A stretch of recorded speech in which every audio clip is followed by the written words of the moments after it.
Assalamualaikum warahmatullahi wabarakatuh, Sobat Pemilih. Kembali lagi di podcast Sancaka Demokrasi KPU Kabupaten Bima. Pada kesempatan ini kita akan membahas mengenai persiapan pemilu tahun 2024 bersama narasumber kita, Bapak Ketua KPU Kabupaten Bima, Bapak Imran SPD SH. Apa kabar Pak Ketua? Alhamdulillah baik. Mbak Afa gimana kabarnya juga? Alhamdulillah kita sehat-sehat saja Pak di akhir tahun ini.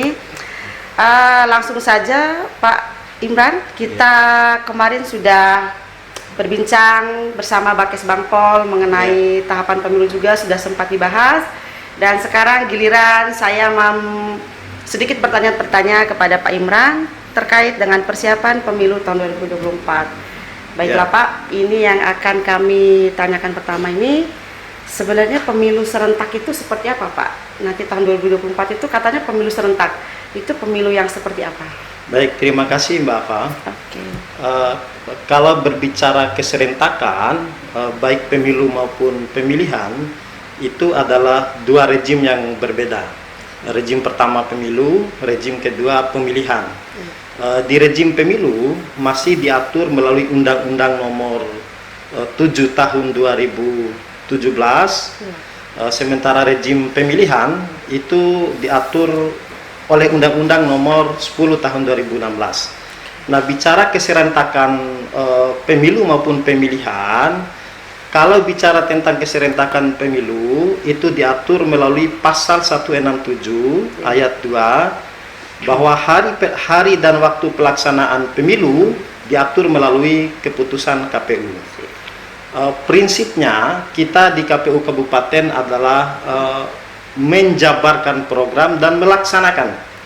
Kalau KPU RI telah menetapkan keputusan tahapan program dan jadwal, maka kita akan jabarkan program itu dan akan kita laksanakan. Misalnya kalau pemilu ini dilaksanakan di Februari 2024, di pasal 6 Undang-Undang Nomor 7 itu disebutkan bahwa tahapannya dimulai 20 bulan sebelum hari pelaksanaan. 20 bulan. 20 sebelum bulan. Berarti sekarang itu kita berada di bulan ke belum masuk ke 20 bulan, Pak. Kita sekarang ada di akhir tahun 2021. Kalau pemilu dilaksanakan Februari 2024, maka launching tahapannya akan dilaksanakan pada bulan Juni 2022. Juni itu tepat 20 bulan sebelum Februari 2024. Berarti kalau dari sekarang masih ada 6 bulan Pak ya? Ya, masih 6 bulan untuk pemilu. Sementara kalau di pemilihan, itu diatur melalui Undang-Undang Nomor 10 Tahun 2016, di pasal 201 ayat 8, itu langsung menyebutkan bahwa keserentakan pemilihan gubernur, wakil gubernur, bupati, wakil bupati, wali kota, wakil kota akan dilaksanakan serentak di November tahun 2024. Jadi rentang pelaksanaan pemilu dan pemilihan ini sangat berdekatan antara dari Februari ke November.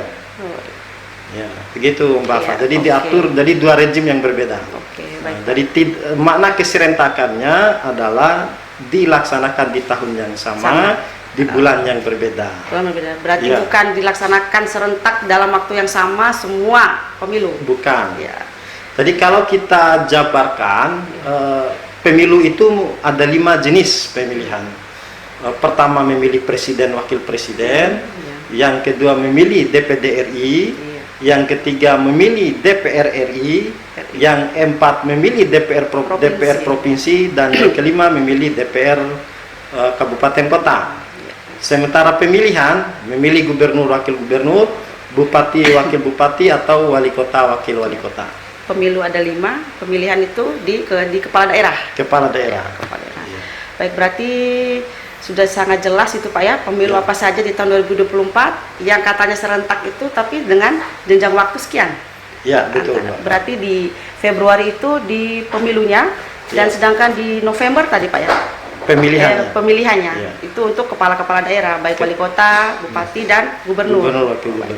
Dengan rentan waktu seperti itu, kira-kira gambaran awal Pak dari Februari ke November ini, gambaran awal bagaimana kesiapannya Pak? Kira-kira dengan rentan waktu begitu mepet, Sudah ada gambaran-gambaran bagaimana kesiapannya? Ya, baik. Yang pertama, kalau berbicara tentang kesiapan penyelenggara, maka sesungguhnya pada prinsipnya kita selalu siap sesuai dengan kewenangan yang diberikan oleh undang-undang. Kalau kewenangan yang diberikan oleh Undang-Undang Nomor 7 Tahun 2017 itu diatur di pasal 18, 19, 20 bahwa kewenangan kita di KPU Kabupaten Kota adalah menjabarkan dan melaksanakan. Jadi misalnya kalau keluar tahapan program dan jadwal, maka kita akan membuat pedoman teknis pelaksanaannya. Dan kita melaksanakannya. Artinya di kabupaten kota itu bukan regulator tapi pelaksana. Yang kedua, kalau bicara kesiapan, berikutnya adalah kesiapan SDM. Di KPU ini kan ada komisioner dan ada sekretariat. Ya. Kalau sudah launching tahapannya dimulai, maka ada SDM ad hoc yang akan kita bentuk. Contohnya ad hoc itu? Ya, misalnya kalau ad hoc itu yang pertama itu ada PPK, ya, Panitia Pemilihan Kecamatan. Tingkat kecamatan, ya, tingkat kecamatan. Kemudian ada PPS di tingkat desa. Kemudian di tingkat TPS ada KPPS. 7 KPPS dan 2 petugas ketertiban. Kemudian untuk pemutakhiran data pemilih itu ada namanya PPDP, petugas pemutakhiran data pemilih. Baik. Ya, itu sudah nanti menjelang hari H ya, baru bekerja.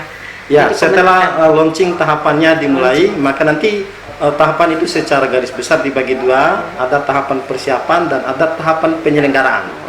Jadi kalau yang Bapak bilang tadi 20 bulan itu tahapan? Ya, kalau 20 bulan itu adalah sebagaimana yang disebut di Undang-Undang Nomor 7 Pasal 6, dimulainya launching tahapan. Oh, launching tahapan. Dimulainya launching tahapan. Jadi tahapan akan on pada 20 bulan sebelum, dan sebagai acuan kita akan keluar SK TAP Proja dari KPU RI untuk dasar kita melaksanakan. Jadi pembentukan badan ad hoc juga ini tidak di 20 bulan sebelum ini berarti Pak ya? Ini kan baru launching. Tidak di awal dia. Tidak di awal. Berarti akan ada lagi seperti Bapak bilang barusan, akan TAP Projanya untuk pembentukan badan ad hoc ini mungkin Pak ya? Ya, jadi untuk tahapan program dan jadwal, sebagaimana saya sampaikan tadi, itu ada tahapan persiapan, kemudian ada tahapan penyelenggaraan. Ya, kalau di awal-awal misalnya nanti ada tahapan verifikasi partai politik, ya, penetapan daerah pemilihan dan alokasi kursi dan deretan tahapan-tahapan lainnya. Baik, Pak. Berarti sudah jelas ini pemilu serentak. Mungkin kesiapan ini nanti kita akan bahas secara lanjut lagi nanti terkait dengan kesiapan mulai dari tingkat KPU sampai tingkat SDM-nya sampai tingkat, mungkin saya akan bertanya sedikit mengenai, ya kita ngomong duluan masalah mungkin logistik, mungkin apa nanti Pak, kita akan berbicara nanti di sesi selanjutnya. Baik. Kita jeda dulu sedikit. Kita akan kembali lagi setelah jeda yang satu ini. Jangan kemana-mana Sobat Pemilih.